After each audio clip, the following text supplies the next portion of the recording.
Wassalamu ala Rasulillah wa ala alihi wa ashabihi wa mawala amma ba'du. Jemaah dirahmati Allah, seperti mana rutin kita ziarah, bahawa kita baca Somalia, biasa kita simak baca sejarah tentang makbarah yang kita tuju, asal beliau dan jasa beliau bagi Aceh.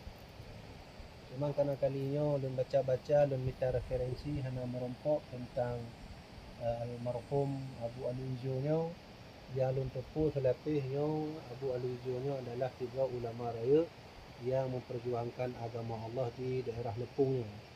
Awai na kampung ni, tu boleh tak boleh. Na kampung ni, awai no kampung. Jadi yang tu makam Abu Aluijo yang hana daftaran beliau asli. Tapi yang jelas letak ulama atau terakhir Abu Ci Abu Ci. Awal ulama ini Abu Ci Sulaiman, beliau mengatakan bahawa dia tu gunung dan tidak ulama raya. Yang dimaksudnya adalah hanya punya Abu Alu Hijau. Apakah disebut Alu Hijau karena memang ini hijau, Alu je hijau, Benar. Ya, benar. Jadi ini lokasinya pah bak tengah kerung. Jadi ini keliling. Ini kerung keliling rumah nadu hanya kurung dah dia kurung dan kurung. Jadi mungkin hana tu terpegah sejarah beliaunya karena kita referensi sejarah kurang akurat. Tapi yang jelas nak sabuk itibar tajak kena tengku-tengku sekalian. Urang god munyo mati tetap hana li urangnya ijak urang. Hanya urang god. Tanda urang god wafat, tanda urang god meninggal, tanda urang god matinya. Walau dia atas gunung meninggal tetap urang ya. Ini tanda urang god. Mantuk nak urang tanya mam Firaun ke ban? Nyan. Firaun hana atas gunung. Yang tu rekreasi. Ya. Yang rekreasi kon tak tahu kan. Yang kedua,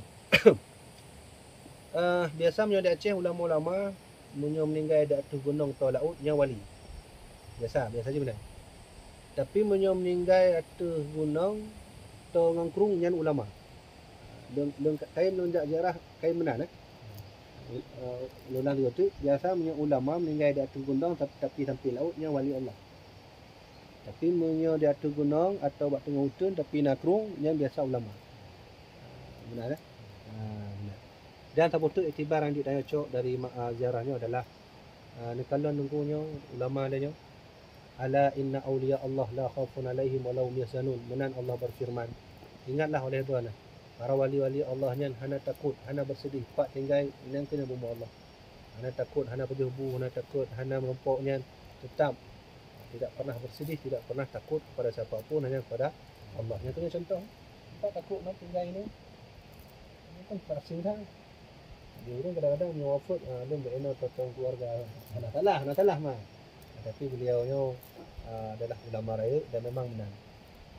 Hana lain kecuali Allah Subhanahu Wa Taala. Jadi laki mahrikat hana merumpuk sejarah beliaunya dan yang punya tak benar oleh tiba sejarah adanya. Insya-Allah yang halangan minggunya tacok tu bak makam Sultan Muzaffar Shah ya. Minggunya puas kurang atau diplom saja bak Sultan Muzaffar Shah.